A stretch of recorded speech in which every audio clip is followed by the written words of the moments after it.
जय माता दी। आज गुप्त नवरात्रि के चौथे दिन चौथी महाविद्या माँ भुवनेश्वरी की कथा सुनते हैं। आज भक्त माँ भुवनेश्वरी की पूजा अर्चना करेंगे। माँ भुवनेश्वरी को संसार भर के यश और ऐश्वर्य की देवी माना जाता है। भुवनेश्वरी आदि शक्ति का पंचम स्वरूप है। इसी रूप में माँ ने त्रिदेवों को दर्शन दिए थे। माँ भुवनेश्वरी को 10 महाविद्याओं में चौथा स्थान प्राप्त है। पौराणिक मान्यताओं के अनुसार माँ भुवनेश्वरी ही संपूर्ण जगत का पालन पोषण करती है। उन्हें जगतदात्री भी कहा जाता है। माँ भुवनेश्वरी 14 भुवनों की स्वामिनी है। माँ को भगवान शिव की सखी माना गया है। माँ भुवनेश्वरी की पूजा लाल रंग के पुष्प, नैवेद्य, चंदन, कुमकुम, रुद्राक्ष की माला, सिंदूर, फल आदि से करनी चाहिए। पूजा के बाद कथा का पाठ करना चाहिए। पढ़ें माँ भुवनेश्वरी की कथा। पौराणिक कथा के अनुसार काल की शुरुआत में ब्रह्मा, विष्णु और रुद्र जगत की संरचना प्रारंभ कर रहे थे। एक उड़ता हुआ रथ उनके सामने आया और एक आवाज ने उन्हें रथ में बैठने का आदेश दिया। जैसे ही त्रिदेव रथ में बैठे, यह मन की गति से उड़ने लगा और उन्हें एक अजीब से स्थान पर लेकर गया। यह स्थान असल में रत्नों का द्वीप था, जिसके चारों तरफ अमृत का सागर और मनमोहक आकर्षक जंगल थे। जैसे ही त्रिदेव रथ के बाहर उतरे, वह स्त्री स्वरूप में बदल गए। उन्होंने उस द्वीप का अच्छी तरह मुआयना किया। वहां उन्हें एक शहर मिला। उस शहर के चारों तरफ सुरक्षा की 9 परतें थीं और इस शहर की सुरक्षा उग्र स्वभाव के भैरव, क्षेत्रपाल, मातृका और दिक्पाल कर रहे थे। जैसे ही वह शहर के अंदर गए, शहर का सौंदर्य और विकास देखकर मंत्रमुग्ध हो गए।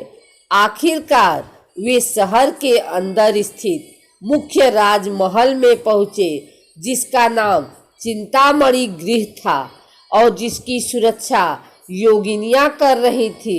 यह शहर श्रीपुर था, देवी भुवनेश्वरी की राजधानी, जो मणिद्वीप की रानी थी।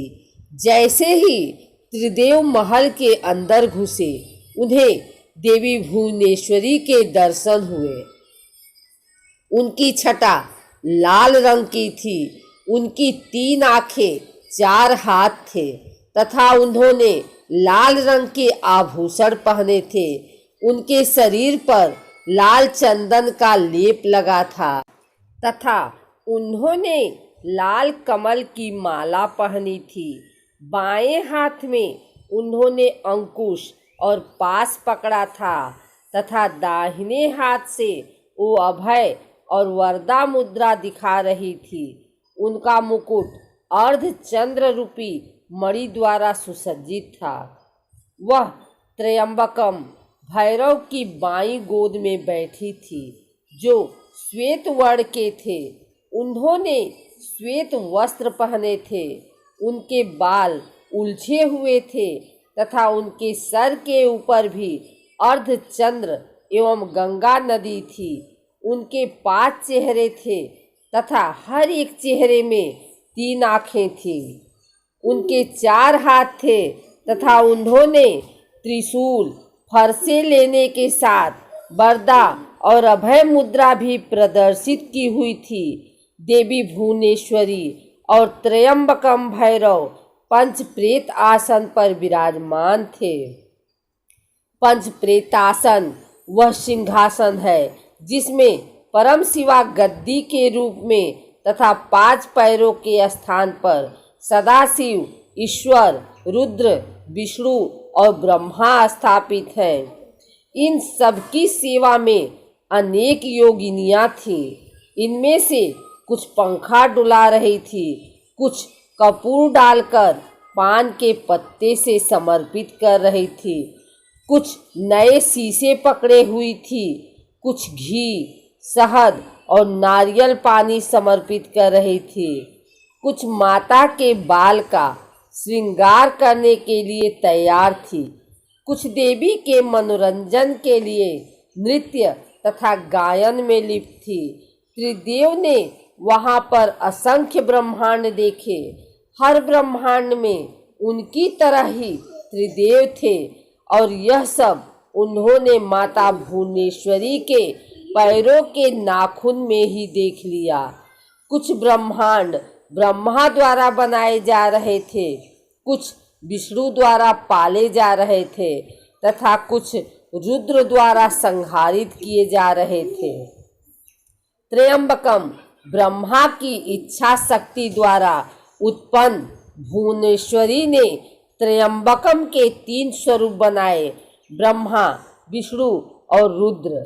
इस तरह त्रिदेव त्र्यंबकम के ही 3 रूप हैं। तत्पश्चात देवी भुवनेश्वरी ने अपनी शक्तियां त्रिदेव को प्रदान की। ब्रह्मा के लिए देवी सरस्वती, विष्णु के लिए देवी लक्ष्मी तथा रुद्र के लिए देवी काली का निर्माण किया तथा उन्हें उनकी जगहों पर स्थापित किया। ब्रह्मा और सरस्वती ने मिलकर एक ब्रह्मांड रूपी अंडा बनाया। रुद्र और काली ने इसे तोड़ा, जिससे पंचतत्व स्वरूप में आए। इसके बाद पंचतत्व का उपयोग कर ब्रह्मा और सरस्वती ने संपूर्ण ब्रह्मांड की रचना की तथा विष्णु और लक्ष्मी ने इसके पालन पोषण का हर कार्य किया। अंत में रुद्र और काली ब्रह्मांड की समाप्ति की ताकि सरस्वती और ब्रह्मा पुनर्रचना शुरू कर सकें। अगर आपको हमारी वीडियो अच्छी लगी हो तो इसे लाइक करें, कमेंट करें, शेयर करें और हमारे चैनल भक्ति गाथा को सब्सक्राइब करके बेल नोटिफिकेशन ऑल पर सेट कर लें ताकि आगे आने वाली वीडियो सबसे पहले आप तक पहुंच सके। धन्यवाद।